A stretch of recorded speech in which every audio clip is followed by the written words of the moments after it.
Welcome to another episode of Shades of Havana. My name is David Zimmel. I'm the host. We're here at Asbury Park Cigar and Tobacco, downtown Asbury Park. And I have on my panel here, Matt Nolan, dear friend, Dr. Mark Gelber, and Bruce Belfer. I am smoking a new cigar, EP Carrillo, which is actually quite good. Why don't you guys introduce yourself and tell us what you're smoking, if you remember. Yeah, I got to maybe refer to Nick for that. It's Matt Nolan. Thanks for having me, Mike. You know, I'm kind of a Manasquan guy. I went to Manasquan High School, local shore guy. I have 3 beautiful kids. I run a real estate appraisal company, Park West Property Appraisals, for going on probably 35 years or so. So I'm more of a resi guy. I know these guys here are commercial orientated, but I approach it from the residential aspect. So, you know, it's a joy to be here. Thank you. And I'm having a little bullet today. Cheers. My name is Mark Gelber, originally from Essex County, New Jersey, and came down to Monmouth County about, it's over 40 years now, and I love Monmouth County. I now live in Middletown, from originally Rumson when I came down, and I love the whole Bayshore without a question. It's just a beautiful place to live. And I want to thank David and Mike for having me as part of their panel today. Welcome. Very cool. My name is Bruce Belfer. I grew up in Ocean Township. I was born in Newark, New Jersey. Came down here in 1965 and never left. Raised my family here. My primary business is metal fabrication and lighting equipment. And some of you locals will know me from the security and bodyguard scene around here. I love Asbury Park. I've lived within walking distance of the boardwalk almost my entire life. My parents have had business in town. I've had business in town. There's something special about this city. I can't leave it. Even when it had its hardest times, I stayed, and many people stayed.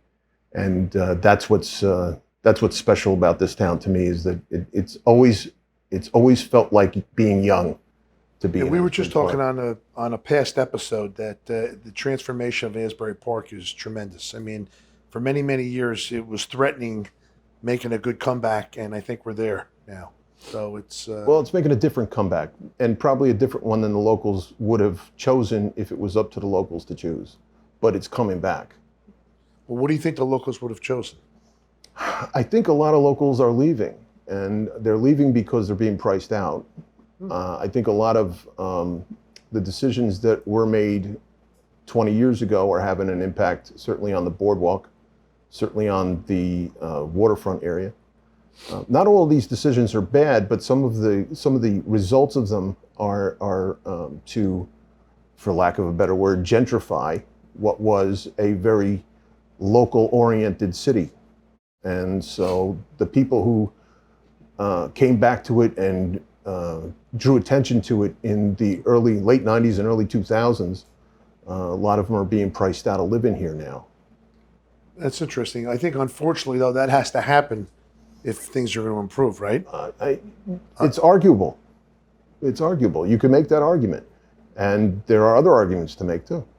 Mark, Well, I'm familiar with Asbury Park in the fact that I had many patients of mine used to come in and they would tell me Asbury Park's, it's doing it now, and I'm going back about 20, 25 years, and I kept saying to myself, I'm not so sure that that's going to happen. And where I socialize and the people I'm with, I know a bunch of them who got involved in Asbury Park, and it never took off. And I am quite amazed at what has happened in Asbury Park. And even though some of the locals may not be here at the end, I think the groups that have come in here have done a marvelous job. I think they've created stores at a blighted area. It didn't need knocking down every building in the area, as happened in Asbury, as happened actually in Long Branch. And so Asbury, no one makes all the decisions properly, especially politicians. But I think what's going on in Asbury, you got to tip your hat, and I think it's going to keep improving. I really do. It's interesting, Bruce, because you raised, it's an interesting point. But as the transformation takes place and things start to improve, property values go up. So the builders that are buying the properties are paying more money for the properties, and they need to sell the properties for more money to make the deals. And so I just think that's how the transformation works.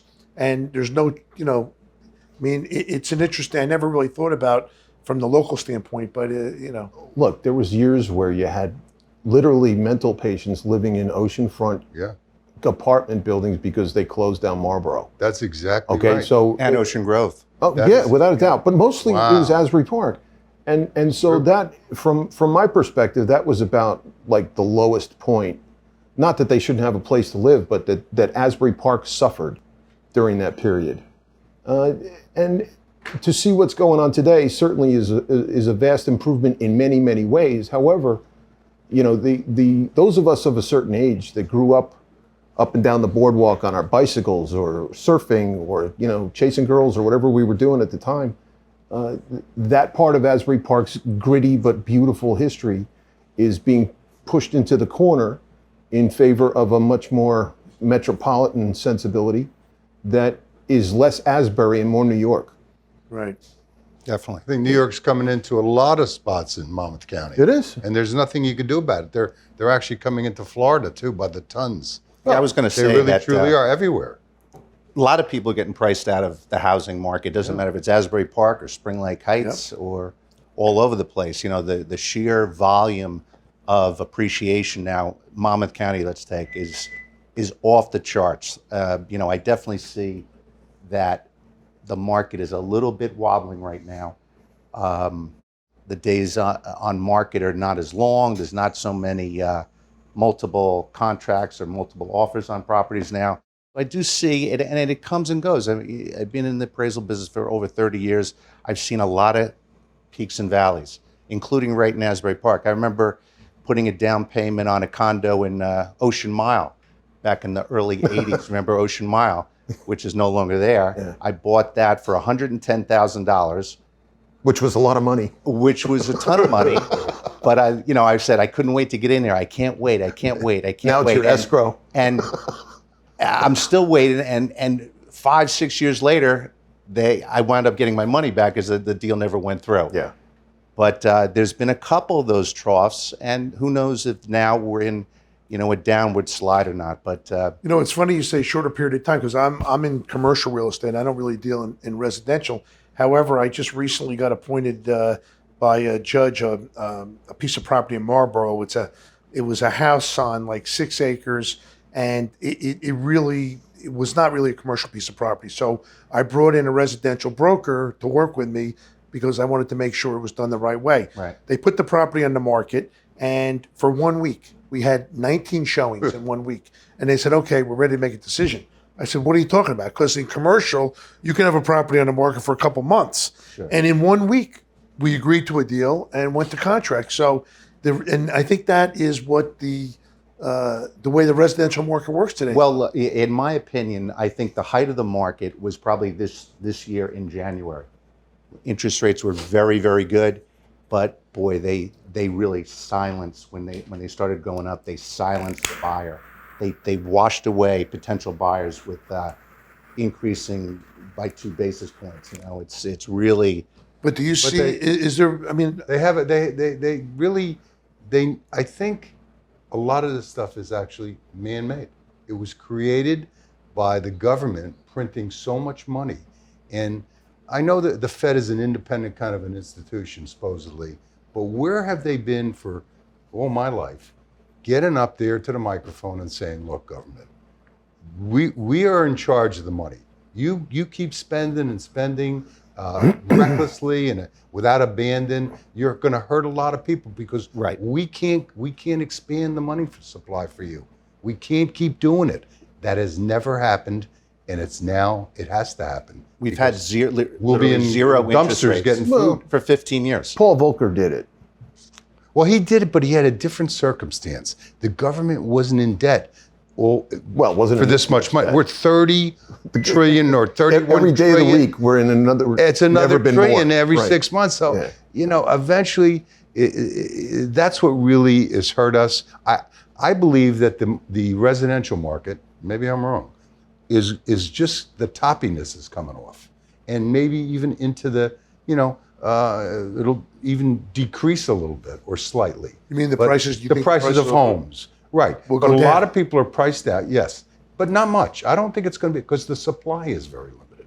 That's why there's all over the country. There's not enough homes, not enough apartments, and it's due to regulation, another man-made. Well, look, when people start losing their livelihood as far as jobs, the economy is not great right now, regardless of what you read. Right. When the stock market's going to go down 20%, people are going to start saying, "Hey, wait a minute, what about that second home in Long Beach Island or in Florida?"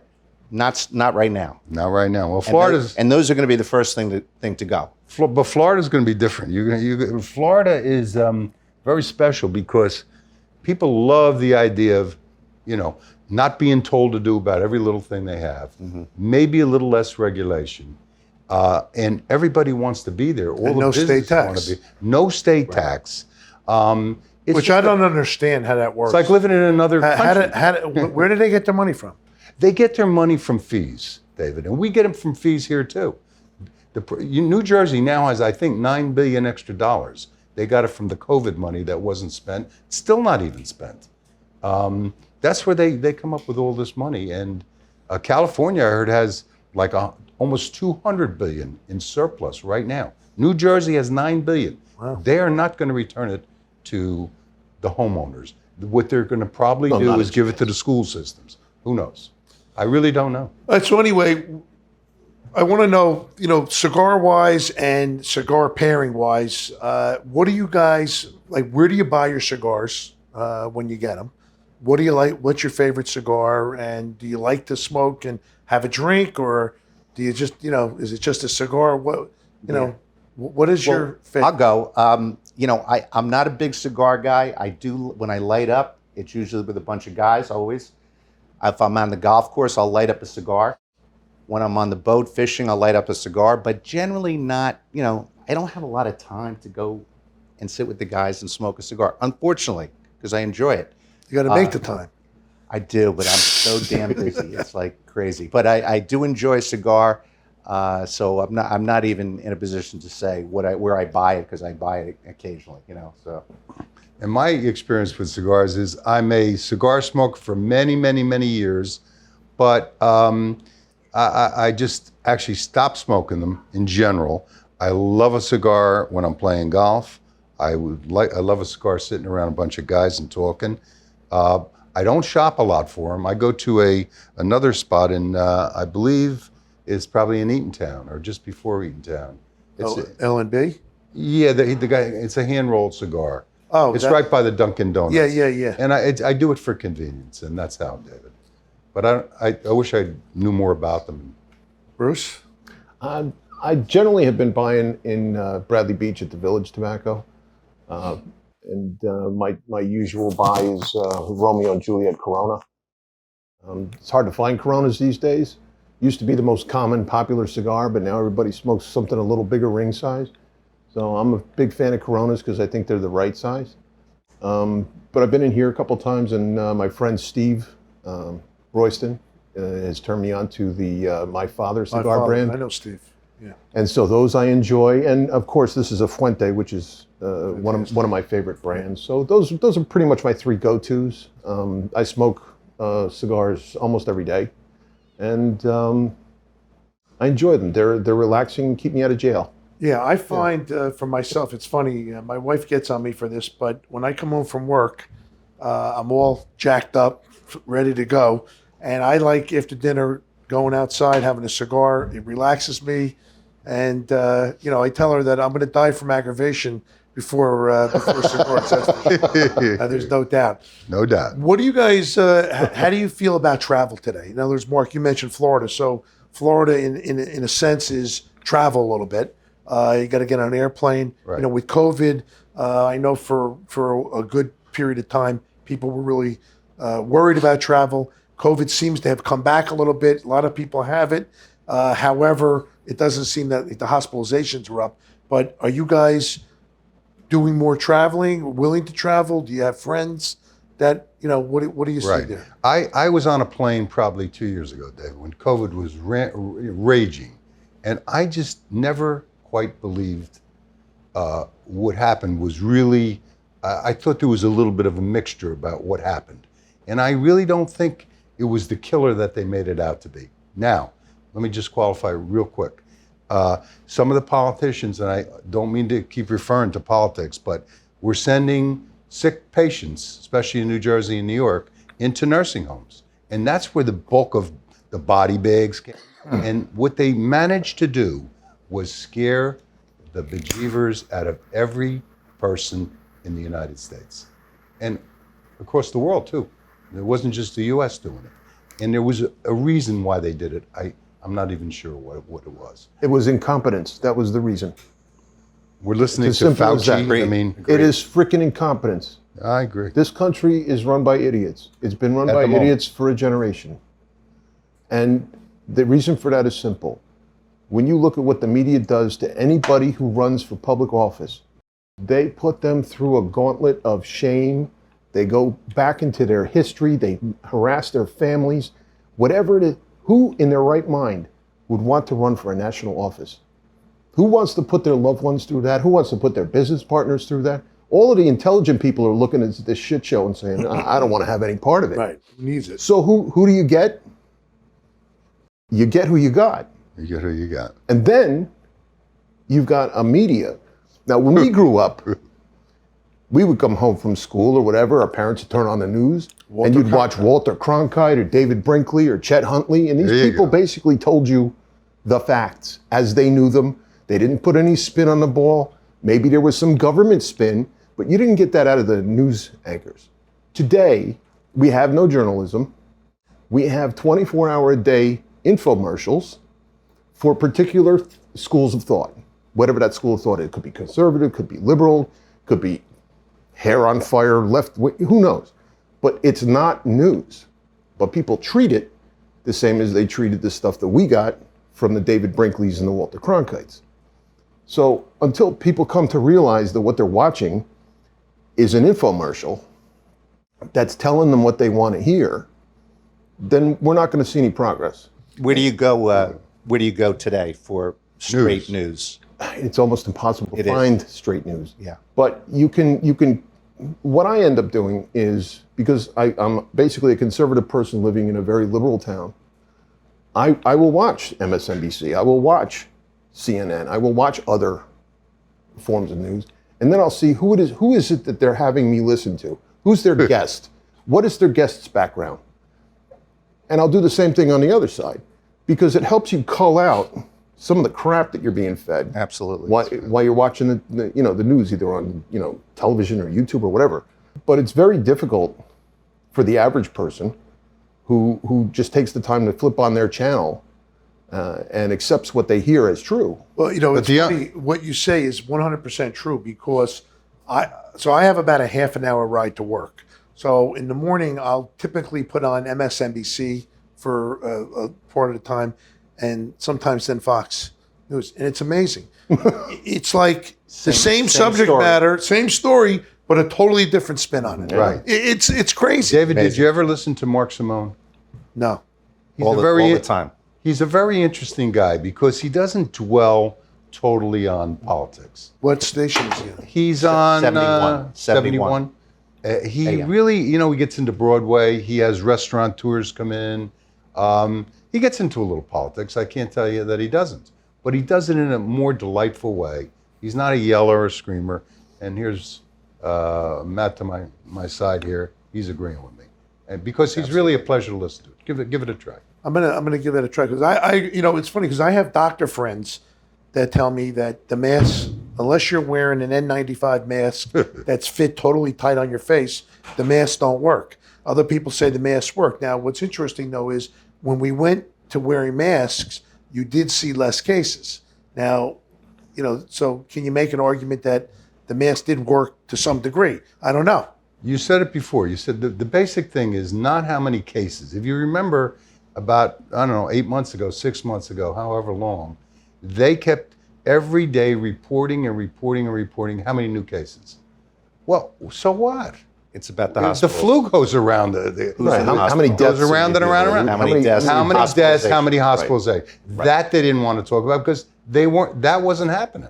So as it relates to travel, then you guys would not be concerned. COVID's not going to be a reason that you. I caught COVID from a trip early, like at the end of 2019 when it was really? still COVID-19. Right.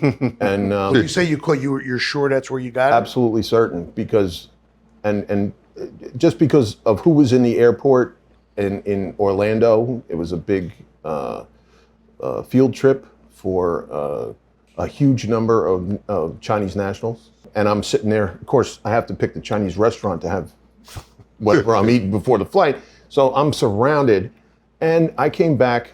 Now, usually for me, I get off a plane. I've been on a lot of planes. I get off a plane, and you always feel a little like your lungs have been subjected to some stale air, whether that's true or not.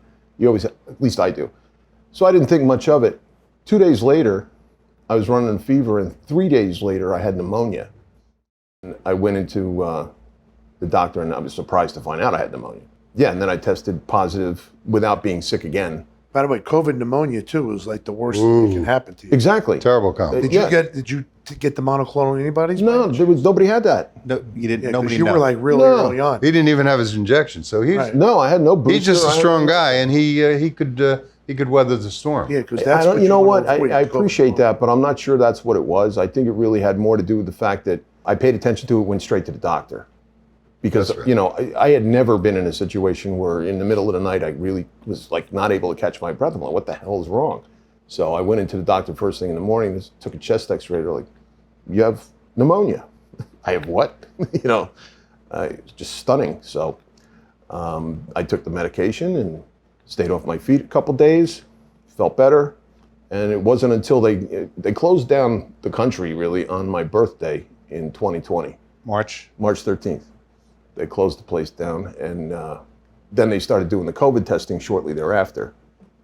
And I hadn't been sick in between, but I did test positive at that time. So during this time, I can't believe what is it, 2.5 years now? Yeah. that we've been living. It's with 2 this? weeks to, what is it, slow the curve or something? Yeah, that's right, exactly.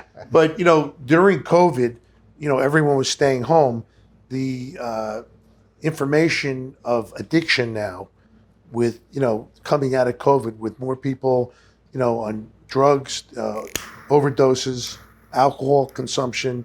I mean, what do you guys think about? Do you think COVID definitely caused that? COVID had a big role. Yeah, people had to be in the house. They were afraid to do this. They didn't want to go to the restaurant. They didn't want to go to a movie theater. And they didn't. And what it may have done to the kids too. The kids with the were masks. locked in. If No school. you ride through Red Bank today, you ride through the middle school, at any time you'll see the kids out on the field. To this day, these kids are still wearing masks, and I don't know when it's going to end. I really don't. I think if you're predisposed to an addiction of any type, and then you have a sudden change of life that causes you to cease doing the things that you do on a normal basis and disrupts your routine, then certainly it is an invitation to become subject to your addiction or your proclivity for addiction. No doubt. It's amazing though the percentages of overdoses in the country. Now post-COVID or the post-COVID era is unbelievable. It's really amazing how it's gone up. Well, that part of that is due to the fentanyl too coming in. That's true. These kids, they're smoking. It's even in marijuana. So they go out and have a joint, and wow, all of a sudden they're Dead. Yeah, dead, face down Well, in bed. this is something I could tell you quite a bit about actually, because we work a lot of festivals, and some of the festivals that we work, well, truth be told, all of the festivals we work are either loaded with alcohol or powder or marijuana or something. And in most states, it's against the law to have a drug testing kit. But there's a company called the Bunk Police that makes a nice little kit. Bug or Bunk. Bunk. Like bunk beds. Okay. So it's called the Bunk Police, and they make a kit for testing the drugs that you don't know the origin of or don't know what it is. And although we're not supposed to encourage that, by the same token, we do. And the reason that we do is because it prevents people from dying.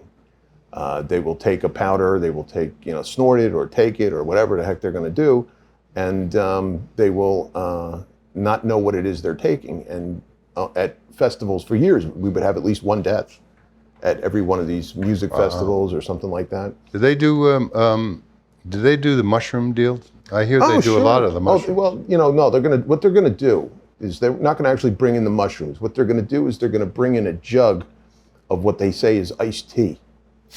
And it's gonna be basically tea strained out of the mushrooms, and then they discard the mushrooms themselves, and they bring in what looks like, a great big jug of iced tea. And if you know what you're looking at, you don't let them in with the big jug of mushroom water. Of tea. Yeah, Twisted tea. Very twisted. Very twisted. Kids and COVID too. Yeah, I just saw very this twisted. report a few weeks ago. They're boosting kids with vaccine. You're more likely to get COVID if you're a kid 5 years or younger if you have the vaccine than if you don't have the vaccine. Wow, didn't know that. The stats are already there. You're more likely to have to get COVID if you're under 5. Why they Why they would press to give kids, if there was the flu going around, would you ever get your 6-year-old a flu shot? It's the most ridiculous. Crazy. No kids We're right they back have a to natural immunity. incompetence. It's crazy. They're very incompetent. It's health theater. And they're control-oriented. Like the TSA is security theater. Okay? Do they catch people with things that you shouldn't have? Sure. If you know what you're doing, can you get past it? Absolutely. That's why when people are arguing now in the wake of this terrible shooting in Texas, metal detectors in schools. A metal detector is not a force field. Well, unfortunately, though, in it's not Texas, they left the back door of the school open, and that's how the kid got in. Precisely. That's what the guy there's from 100 Parkland's there's doing. Kid in 131,000 Connecticut shot his way schools. into the school. Right. Yeah, I don't think there's... There's 131,000 schools in the United States. I looked this up just the other day. To put 3 armed officers in every one of those schools would cost less than half of what we just sent to the Ukraine. There you go. Where are your priorities? Right. That takes care of it. Where are they? It's crazy. Anyway, we're here at Asbury Park Cigar and Tobacco. We're here with Dr. Mark Gelber, Matt Nolan, and Bruce Belfer. We're going to take a short break and be back shortly. If you liked what you saw in this episode, you can visit Asbury Park Cigar and Tobacco at 723 Cookman Ave in the heart of historic Asbury Park, New Jersey. The shop carries such brands as My Father, Arturo Fuente, Ashton, Crowned Heads, E.P. Carrillo, Caldwell, Camacho, Tatuaje, and much more. Stop in and relax in our spacious lounge or grab a few cigars and accessories for your next occasion. We hope to see you soon, and as always, what are you smoking? In this new day and age of online meetings and presentations, you need the best team at the ready. Whether broadcasting your Zoom meetings to Facebook Live or live streaming a fundraiser event, Surreal Streaming Services, with over 10 years of experience, can add confidence to your next live stream event. Call or text 646-498-8888 or visit sur-real.com.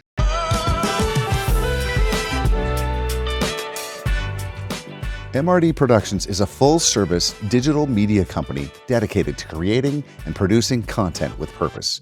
If you or your company are looking to create a video or commercial that pops, produce a show or podcast of your own, call 718-216-6403 or email info@mrdproductionsllc.com. At MRD Productions, we tell stories. Welcome back. We're here with Matt Nolan, Dr. Mark Gelber, Bruce Belfer, Shades of Havana. So another topic I want to hit is the Twitter stuff with Elon Musk. As we know that he just dumped a good deal of money into Twitter. What are your feelings on censorship and what he's trying to accomplish? Well, going back to what Bruce said earlier, the First Amendment is utmost important to me, and it should be to everybody out there.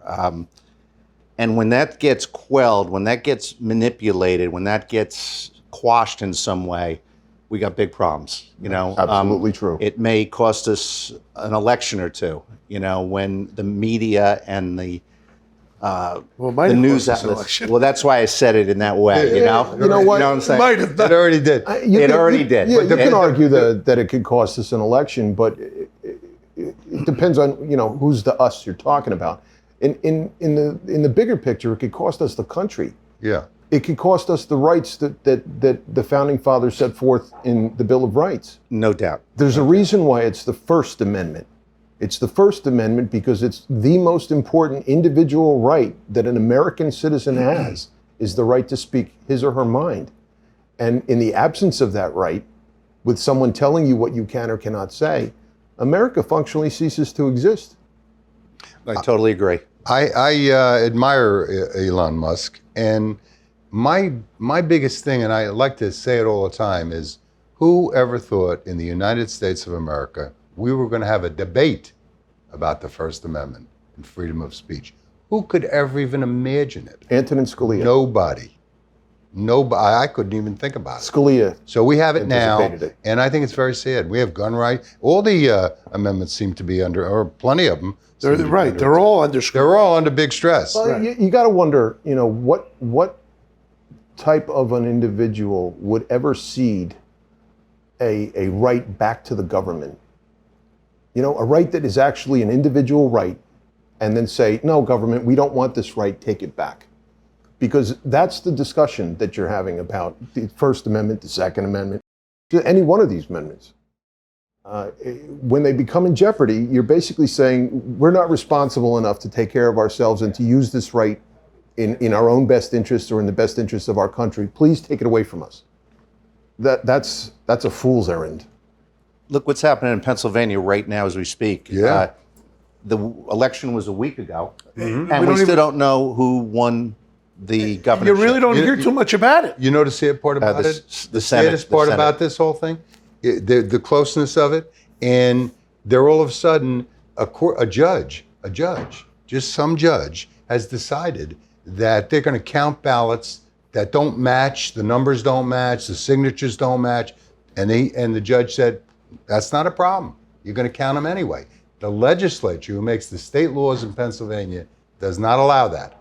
So I don't know whether the judge was wrong. Well, that happened in 2020. Also. The same thing. Same thing is and it's going on again. And if they don't fight it off now, they'll be dealing with it with the next election. What's interesting, though, is you don't even, I haven't heard on the news anything about it. They don't want to tell you, which they don't want you to know. It's been quiet for the last couple of days. That's why the news is what they are. Well, that's why the news is not the news. Yes. That's why journalism doesn't exist. It's dead. That's why Walter Cronkite is spinning at about 35. Well, but going back to the Walter Cronkite thing, what's interesting, though, is that there were, you had Channel 2, Channel 4, Channel 7. That was the news. We have so many more outlets of news. The MSNBCs, the CNNs, Fox. You can go on and on. And then you got all the blogs, and you YouTube channels. Go to Facebook. You get some news on Facebook. Instagram. And Zuckerberg dumps $400 million into the election of 2020. Terrible. $400 million into certain Democratic districts. Certain districts. I hear you. Absolutely. The thing is, though, as an individual, if he chooses to do that as an individual, I still think that's protected under free speech rights. Well, But even if he's for protected, though, for him to manipulate the company media in any way, shape, or form, that's a bit of a different issue. Because where he chooses to spend his money is no different than where I choose to spend mine or where you choose to spend yours. But and honestly, some and I've seen this in person where where you and I might go to a store and buy $500 or $1,000 worth of very nice clothing.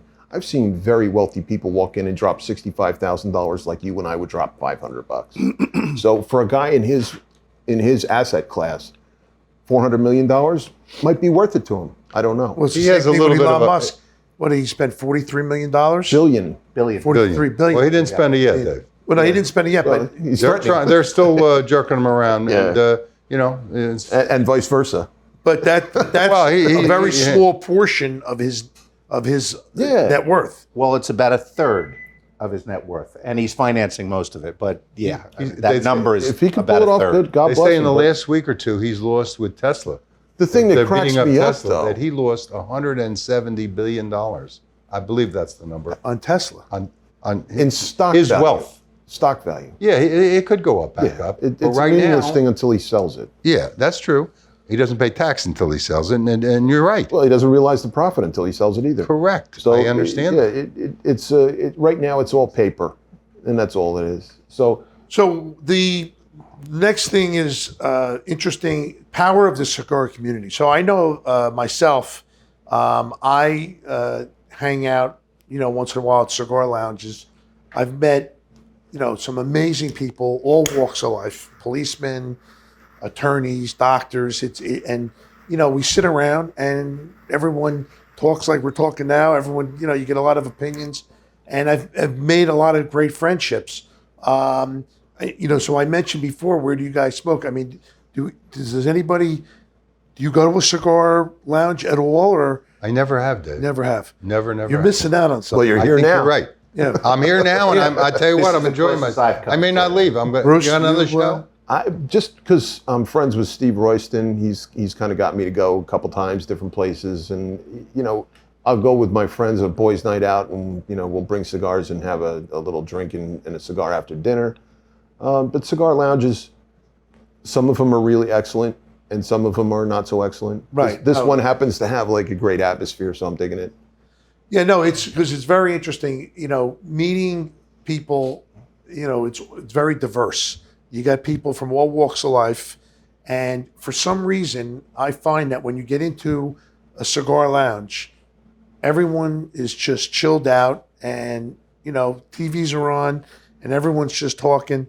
And it's really amazing, the different people that you meet. You should. I think you're right, Dave. And the only thing I've substituted for the cigar bar is the regular bar. So I could sit around a bar and have a drink or two. Yeah, but you can't have a cigar there, though. That's correct. But you still do a lot of talking. And it's not a bad atmosphere. It's safer Regular to be folks, regular to be in a cigar lounge. That's Believe me. probably true. That's probably true. Without question. But no, it's very interesting because the people that I've met, when you go in, there's people that painters, but everyone gets along. It's a very interesting thing. Kind of like when you're on a golf course, having a cigar on a golf course. To me, it's the most relaxing and enjoyable thing that I do. And you don't necessarily have to politically agree with everybody in the room. No. And if you want to talk about the power of a cigar, we could have people from any particular political bent in the same room with us, have a decent conversation, enjoy a cigar, and be civil about it. It's the one Absolutely. thing that's very, that really amazed me was when Trump was president, okay, and he ran in the last election. It used to be where you can sit around and someone would give an opinion. I mean, I've never seen, if you have a Democrat and a Republican on either side, the Animosity. The vitriol. Call it vitriol. I mean, I Hatred. actually have a good friend of mine that when we go out to dinner, he's a Republican, his wife's Democrat. He says, whatever you do not bring up politics. Can't even talk about it. How about there's people at Hollywood who that moved over to Trump, they were moving, and then their wife wouldn't go. They didn't, or Because it was because owned by after a while, right. they dropped out of the Trump club. I Yeah. mean, they said we're not going. A My lot wife of this won't has go to with do me. with, I think, this team mentality. It's almost like a team sport. And if you consider yourself to be a Republican first, or a Democrat first, or a liberal or a conservative first, I think that's part of the problem. Me personally, I'm an American conservative. That's So a great I'm an report. American first. That's great. And I recall very clearly some of the natural disasters we've had around here, Sandy, certainly the 9/11 situation. I don't remember asking anybody during Sandy before I would help them out, well, who do you vote for? Right. I don't remember doing that at 9/11 either when we ran up there with the cutting torches and stuff to try to help out. I don't remember saying, well, before I help you out, who did you vote for? There was none of that. Well, it's funny. I've said this in some past episodes. In my lifetime, 9/11 was the one thing that happened that everybody was on the same page. Oh, True. absolutely. And True. it didn't matter. Nobody gave a who you- damn. right.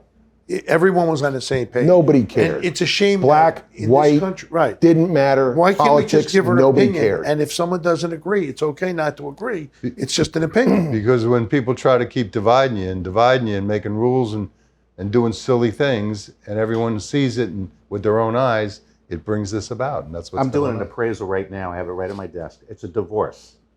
And one of the secretaries said, no names mentioned, and the divorce is happening because of the Republican gentleman and the Democratic female, and it's a big to-do, but it was basically because of politics. Do you really think that was the truth, or you think That's what I was more than told. that underneath, and that became the excuse? Who knows? That's That's what what I They was didn't told. know they were That's just- Democrats or Republicans when they got married. Right. But they didn't no, care. then They they didn't met care. their families. Right. They got intertwined with their families, and they said, That's we the problem. can't do this." Right. All right, so I'd like Very I'd like to thank Matt, Mark, and Bruce for joining me for this episode of Shades of Havana.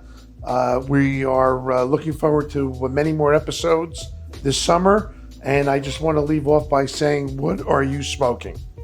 Thank you. Shades of Havana, with your host, David Zimmel, along with our guests, Bruce Belfer, Matthew Nolan, and Dr. Mark Gelber. Directed by Rod Weber.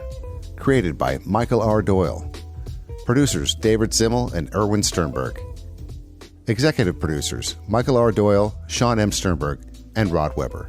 Co-producers, Steve Zimke and John P. Doyle.